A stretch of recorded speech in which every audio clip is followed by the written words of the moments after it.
What's going on, everybody? Welcome into Jack Ramsays. Danny Marang here, following the Portland Trailblazers 121-112 loss to the Los Angeles Lakers Sunday night, and boy, did that suck. And somebody in the comments right away, the cardigan is jinxed.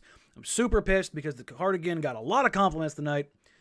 Not gonna lie, I look pretty fly if you're watching here on YouTube. It sits so well on my big shoulders. Oh, man. Where to start?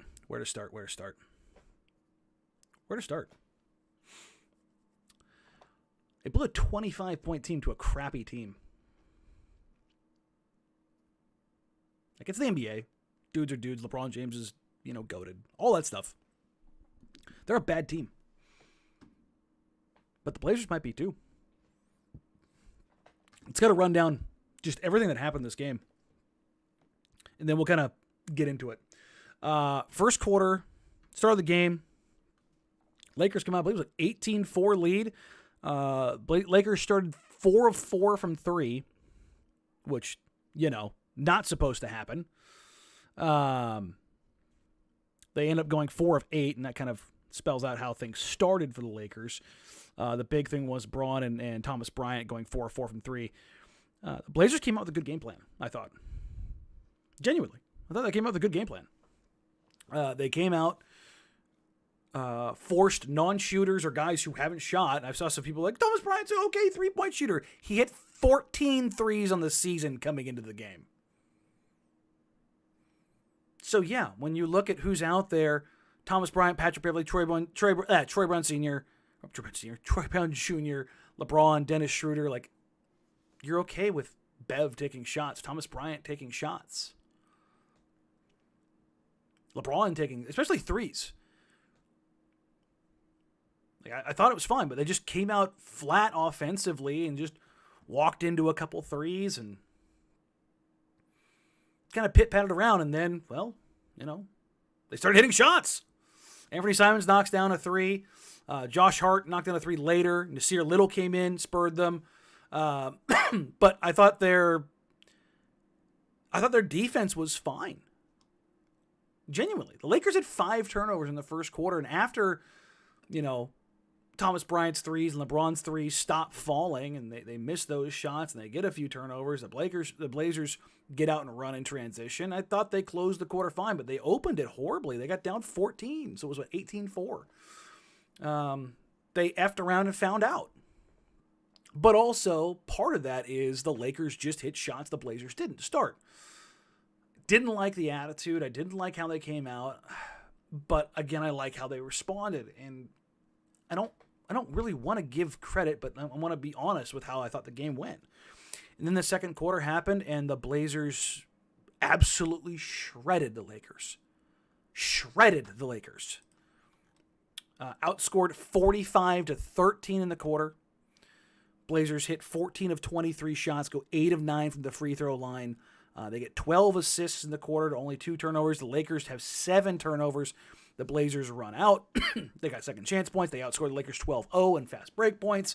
Beat them on the bench. They beat on points off turnovers. They didn't foul. They did everything right. They had as close to a perfect quarter as they've had this season.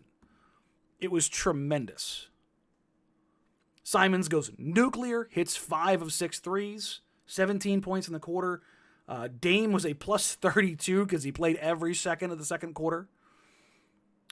I mean, it was tremendous. Absolutely tremendous. Get a 25-point lead.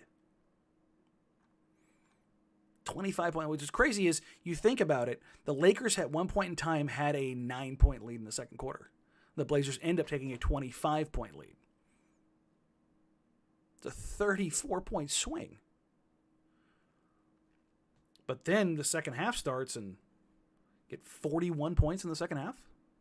Get 45 points in the second quarter. Lakers come out and talking to a couple of players after the game. The common refrain was the Lakers were so overtly physical that the refs couldn't call anything, call everything. I'm not blaming the refs. I'm talking about the physicality of the game. And this was something Dame talked about following the Philly game. It wasn't that Philly was like this super aggressive team defensively. They were also super physical offensively, and that was something that they'd struggled with. And the physicality kept Portland from getting into their sets. I mean, there was a couple times where I saw Russ and Bev bear hugging Ant and Dame. But you've got to play through that. You've got to match that physicality. You've got to match that physicality, and they did not. Dame said it best in the post game. We thought, we acted like we came out in the third quarter like they were just going to roll over. They were just going to die for us. And it wasn't that things came so effortlessly in the second quarter. It's because the Blazers busted their ass. In the first half, the Blazers, 14, 15, 16 possessions of zone defense. It was the best the zone had looked. I tweeted about it a couple different times. Like, damn, the defense is active as hell. Like, they're forcing guys. The Blazers have done a very bad job this year defensively of dictating two teams defensively. I thought they actually did an okay job of it against Cleveland a couple games ago.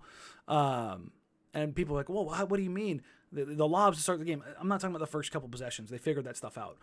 I was talking about forcing Ricky Rubio into corner threes, forcing Isaac Okoro into corner threes, getting the ball out of Darius Garland's hand, and then down the stretch, Donovan Mitchell did Donovan Mitchell things. But I thought the Blazers forced the ball where they wanted it to go, and the Cavs just capitalized. I thought the Blazers did a much better job of that even tonight, and they forced the ball to guys, except the problem was in the second half, the Lakers shoot 57%. LeBron James, 7-11. Troy Brown, 4 of 7. Beverly, 2 of 2. Schroeder, 5 of 9. Thomas Bryant, 7 of 9. Thomas Bryant matched his career high.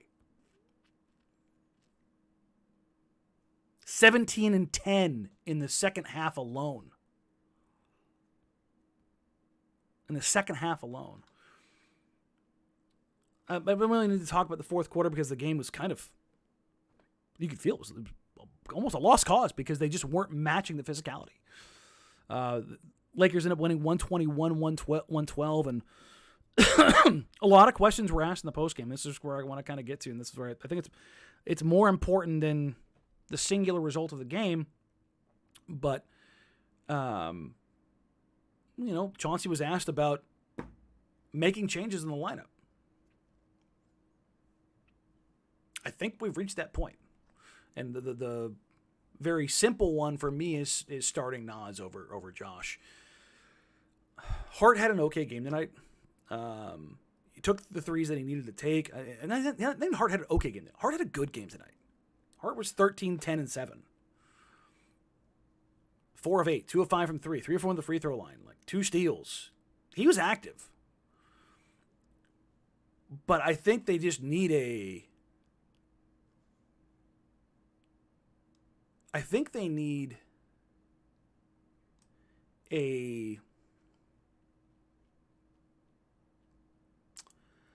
big change just to shake things up.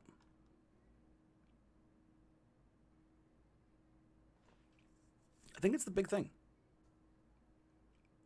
Is they just need to figure that out. And I don't know if that fixes anything, but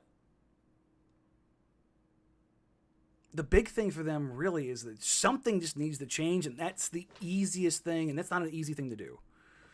It's really not. It's not an easy thing to do.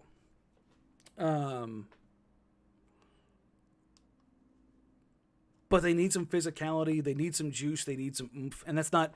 Dame talked about tonight how you can't just... It's not going to be an easy fix. Like, you can't just change this and, like, it's fine. There's stuff that needs to change across the board. I know everybody's talking about trades and firing the coach and everything that goes along with that. I don't think that's an issue. I'm kind of all over the place right now. Let me get back. They can't change their starting center right now because they don't have an option. They can go with Drew or they can start Nurk.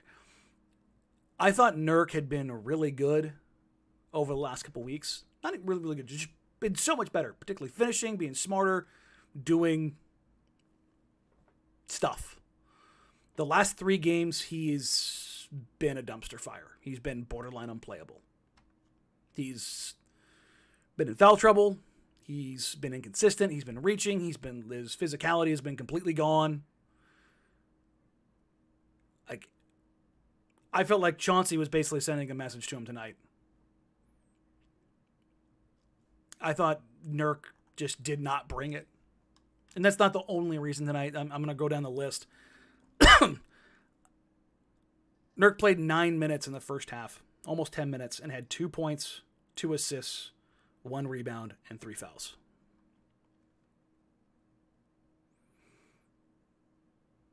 That's brutal. Couldn't stay on the floor with Jokic.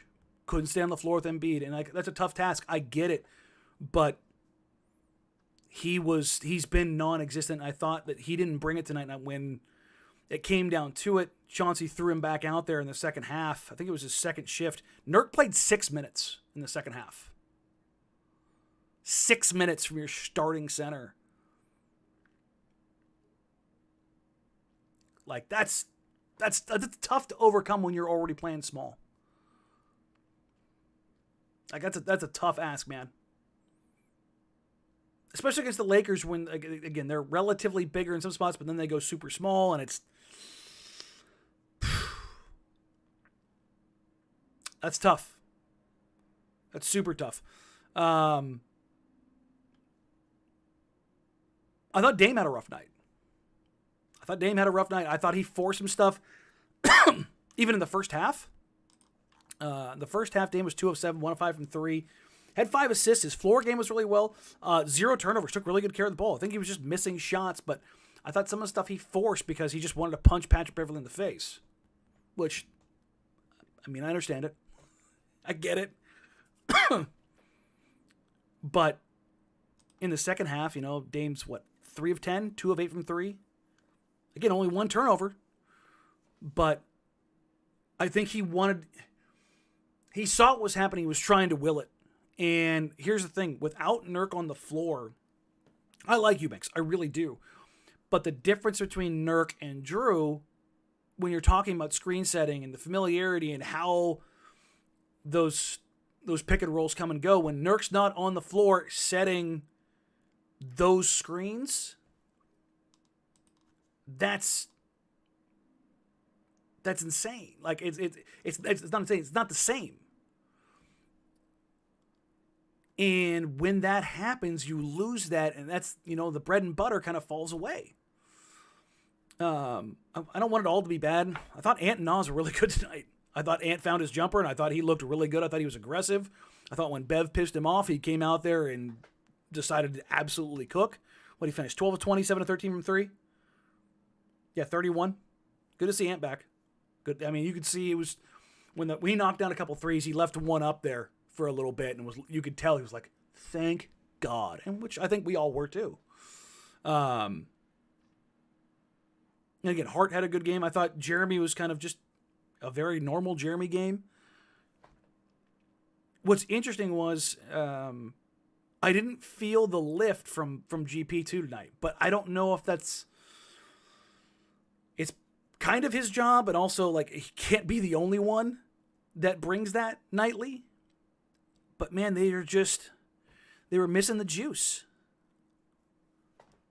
They were missing the juice. Somebody asked if Nas is on a minutes restriction. This is his 3rd game back, right? I would imagine he's still on one, probably 18 to 20 minutes, I would imagine. What he finished with? 13-21.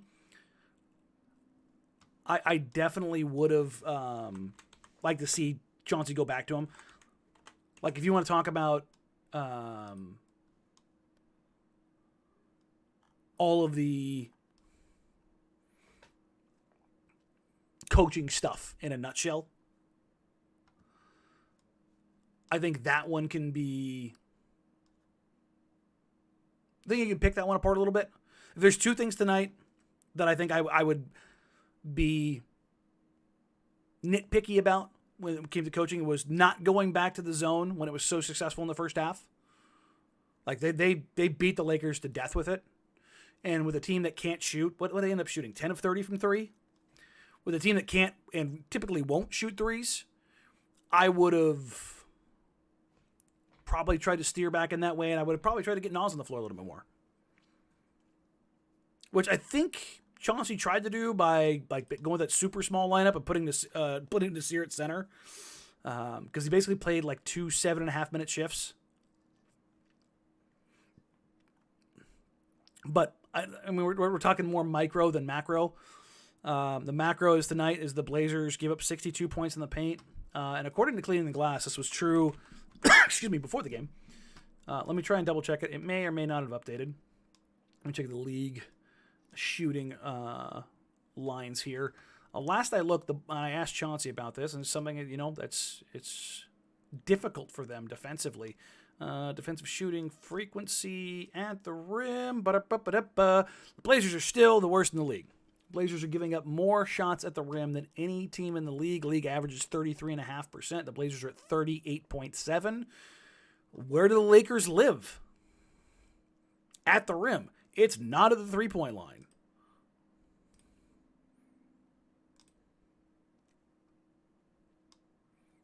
So it's frustrating because what's interesting is the Blazers give up what would be the highest location effective field goal percentage, which is basically says if a team was league average, it would be the exact definition. This team allowed the league average field goal percentage from each location. What would their opponent's effective field goal percentage be? This gives a sense of the efficiency of a team's defensive shot profile. Excuse me. So basically this says the Blazers give up the worst defensive shot profile in the entire league. But based on shooting luck, they're middle of the pack at 54.6. For those that are wondering what the best in the league is, it's Memphis at 51.6. It's a big difference. Coincidentally enough, Golden State, Miami, Boston, Milwaukee, those are your top four in rim percentage frequency. Golden State at 24.2. The Blazers at 38.7. That's a significant difference. Otherwise, what's that? More than 50% difference? 65%? Seeing a lot of questions about the vibes. Guys are frustrated. I don't think the vibes, so to speak, are bad. Like, bad vibes was last year. There's frustration and there's vibes. I don't think the vibes are great, but I also don't think that they're cooked. Just talking to players over the last couple nights, like, clearly they're not thrilled with losing. But I don't think the vibes are inherently bad. Now, they can go there. They can 100% go there. But I don't think they've gone there yet. There were questions tonight about whether or not Chauncey believes that the team is receiving his message, and he still thinks they are, and to the players that I've talked to off the record, that they have not said that anything along those lines to kind of go against that. And then in Dame's questioning, he was asked about whether or not, he's involved and whether or not, guys need to be traded or a lot of the GM type stuff. And Dame basically said, that's not for me. And that kind of stood on the same line that he has stood on his entire career. Sure, he has suggestions, but he's not going after Joe and saying, do this or else.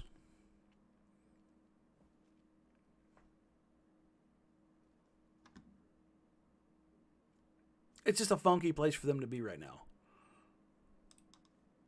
It's not good. The good news is they have San Antonio tomorrow, and San Antonio might be the worst team in the league, but I say that, and they could come out and lose tomorrow to San Antonio.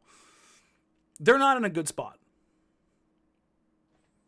They're less than I thought they were right now. Like, they should have won this game. No ifs, ands, buts about it. They should have won this game. They choked this game away. They got out-physicaled in the second half, and they blew it. God, I retweeted something the other night, earlier. Oh, here it is. From John Schumann.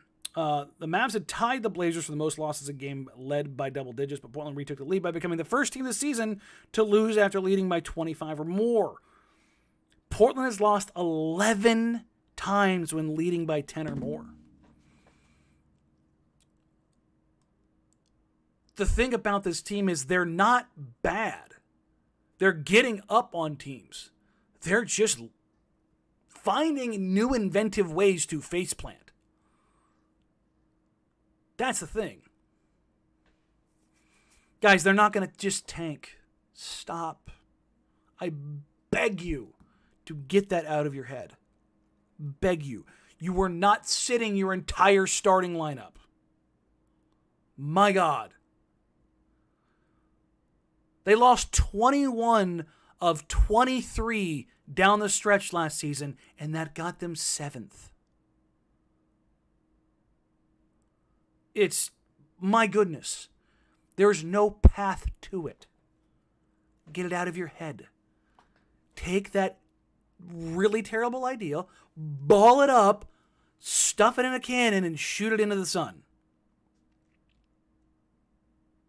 Stop. It's not happening. The sooner you figure that out, the better off you'll be. It is what it is. It is what it is.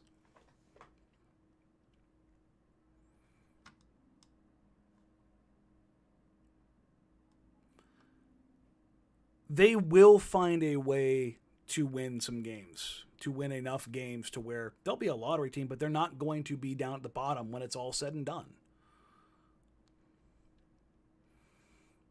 But we're also, 2 weeks away from the trade deadline?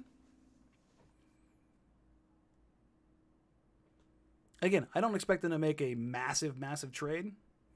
I'd expect them to find some ways through it. Make a few little tweaks here or there. But I don't expect like massive reinforcements at the trade deadline. I don't think that was ever really in the cards. Come this summer, yeah, I'd expect something big.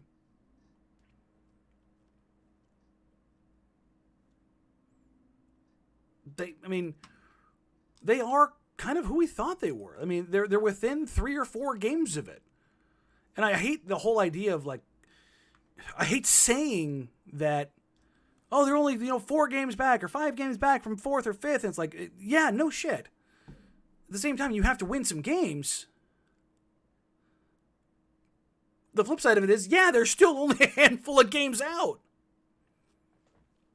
That's the frustrating part of this piece because the West, hell, the NBA in general is so mid right now that on any given day, on any given night, on any given week,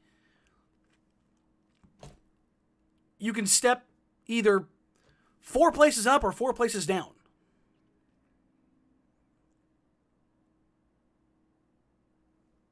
And that's just the thing about this season. It's both promising and frustrating. Because you look at where they are right now, and you say, you should be in such a better spot. They should be in a better spot. Does that mean they're winning a first-round playoff series or contending for Western Conference Finals? No. But are they better than a team that blows a 25-point lead to a bad Lakers team? Yeah. What's at the root of it all? That's the thing. The Blazers are consistent. Everyone else has gotten better. I would strongly disagree with that. Saw the Lakers look like one of the worst teams in the league, then get better, then get worse. Seen the Clippers look awful and then also look like world beaters. Seen the Phoenix Suns absolutely plummet. Seen the Jazz look like the best team in the league and then look as bad or worse than the Blazers. They're a team that lost a home game to the Blazers. Nothing makes sense in the upside down right now. It is what it is. And this team right now they're not as good as they should be.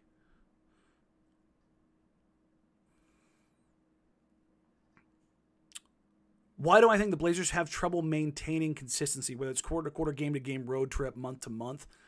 I think if you take a step back and look at everybody except for like the 4 best teams in the NBA, you could say that. And that's not me making an excuse about this team. Number one, it's an 82-game season. It's stupid hard to maintain that level of consistency, and the only teams that maintain it really are the super teams.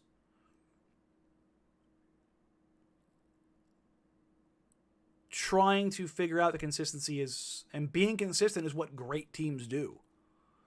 Everybody else, like, it's the consistency waffles or wavers more the further you go down until you get into the consistently bad teams. I don't think the Blazers are consistently bad. I think they're consistently inconsistent.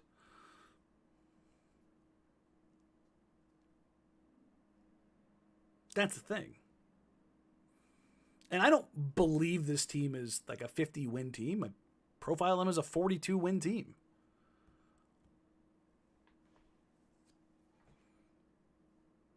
I think it's very much still on the table.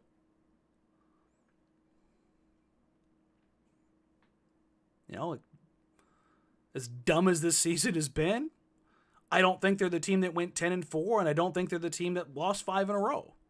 I think they're somewhere in the middle, which is like a slightly above average 500 team. And that's showing through. And you're looking at just coin toss games over and over and over and over again.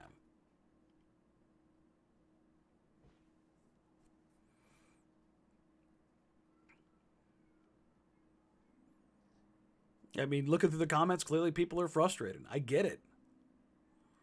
I mean, I kind of took my brain and turned it off to like the whole idea of the win-loss mattering in the grand scheme of things this season. What I wanted to see is who's going to be on this team long-term, who develops, who's where, what makes sense, that kind of thing. And my frustration is I don't know if we have any answers to much. I know that Dame is still Dame following a surgery. I know that Jeremy Grant is a hell of a player. I know that Shaedon Sharpe projects as a guy who's going to be probably really good in 2 to 3 years. I know Simons has looked like a guy who is very much capable of being not only a McCollum replacement, but in the long run can end up being better while being less expensive. Beyond that, I don't know. Like with Nasir, I hope that his health, once he fully, like, kind of hits the gas, looks like what we've seen over the last couple games. And he said that even then, like, when he first came back in the season before he had the latest injury, that he still wasn't really quite better yet from his abdominal surgery. He says he feels better now than he did, a month ago from that. So, do they have a little something in this year if he can stay healthy? Maybe something there. Nurk is Nurk at this point. He's 28?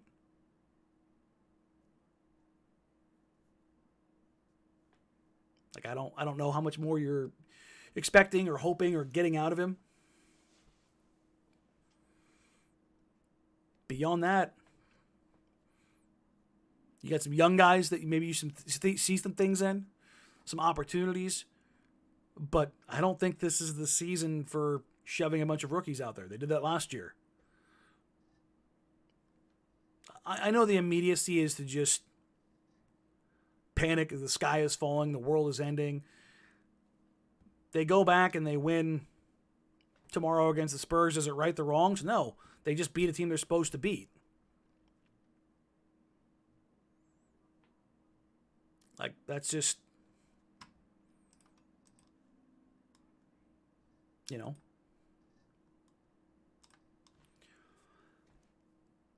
I don't know if you can take much from this game other than being pissed off.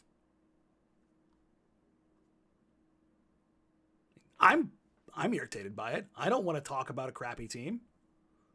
I don't want to talk about a frustrating team.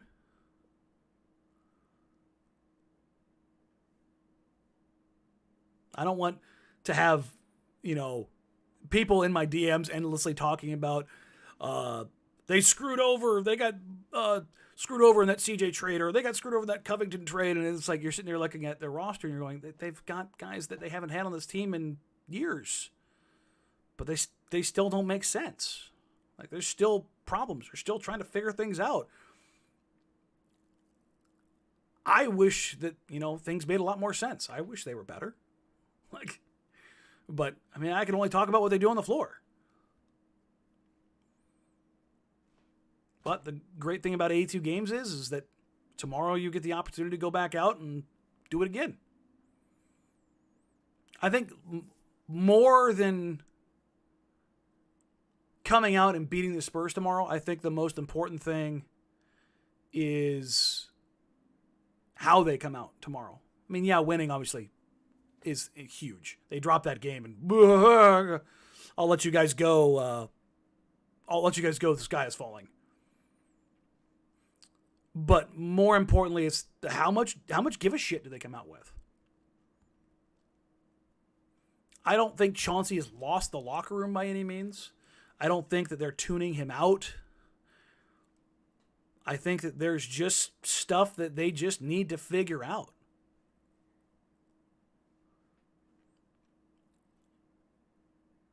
Where they go from here, up, down, anywhere in between, I don't know. That's why we watch the game. But it's getting super late. Was it 11 o'clock? And I've got a appointment at dark 30 to get a cortisone shot in my hip. So I'm going to wrap it up here. Obviously, the game tomorrow against the Spurs. Following tomorrow's game, I'll probably do another after dark, and then I'll have Brandon come on probably Tuesday, and we'll do a big mailbag and just kind of go from there and answer as many questions as we can. It's just, it is what it is. I'm interested to see how they look tomorrow, and then how people feel tomorrow, depending on what happens. I mean, if they lose tomorrow, I might join y'all in bringing out the pitchforks. I don't know. Maybe I'll just sharpen them. I don't know if I'll actually get it out, but I'll be blunt. Tonight was a shitty loss, flat out, and where this goes and how this shakes out over the next week, I don't know if it determines the season, but I have a reeling suspicion it could play a huge factor leading into the deadline, how they come out. Because I remember, I hate this, because the Blazers, what's interesting about this, I'll wrap on this, this isn't the first time this has happened, where the Blazers have been at, near, or under 500 at the All-Star break, and then they inexplicably roll off like a 12-2 stretch. And everyone's like, oh my God, they're actually the greatest. When in reality, they're in between. So how they come out of this, whether they do or they don't, I think is going to be the storyline over the next 2 weeks. And then after the All-Star break trade deadline, what things look like. And we'll go from there. Again, thank you all. I appreciate you. Like, rate, review, subscribe, do all of the things. Try to not let this ruin your night. Or do. Now, I don't want to tell you how to do it. But on a positive note, I do want to say thank you to everybody who's been supporting the show, who's reached out, who's DM'd, through the good times, the bad times, everything. I do really appreciate it. Everybody who said hi at the games over the last couple of weeks, thank you. Appreciate you. I don't want to say, God, Kevin, the mailman I met tonight, who told me he loved the show, and I appreciate that. All that kind of stuff, man. Seriously. Thank you. You guys make this worth doing. Genuinely. And I never want that to go unsaid. So I'm not going to say hold on to your joy. That's Richmond's. That's all his. But find a way to find something, man. Hey, hell, hold on to your hate. Whatever it is that gets you through. I'll tell you this. When I was younger, okay, when I was just little old fan Dan, okay, if the Blazers lost, I was a guy who watched SportsCenter religiously. If they lost, I could not watch SportsCenter that night. I get it. I get it. I cover this team, and I want them to do well. I genuinely do. But I think the longer you cover a team, the harder it is to be truly a fan. It's hard sometimes because you see behind the curtain and you kind of understand how some things work that other people don't on the non-watching side. Not that I know more, it's just I have a different frame of reference. And sometimes it's hard. And I'll be honest, it's frustrating watching the team that I grew up loving and covering now go through this. So I'm with you. I don't want you ever to think that I'm not with you. So try to swallow this one down, wash it down with your favorite beverage, and then hopefully they get right tomorrow. And then we'll be back for that, and then we'll go from there. Tuesday we'll have a mailbag show, and then depending on how things go with my hip, tomorrow with the cortisone shot, if I don't feel much better, we'll start doing some more watch parties locally, even when they're at home. Also, I want to do a playbook breakdown again, like we did a couple weeks ago. So I'll open that up and we'll dump one of those out there. Other than that, take care, enjoy. If you're on the road tomorrow or if you're at work, wherever you are, tune in noon to 3. Danny and Dusty on 1080 The Fan. Tune in tomorrow. I'm sure Brandon will be very spicy on your drives into work for those that still drive or for those early risers that just work from home still. Tune in to Brandon, Dirt and Sprague at 6 to 9 on 1080 The Fan tomorrow morning. I'm sure they're going to be spicy. Until then,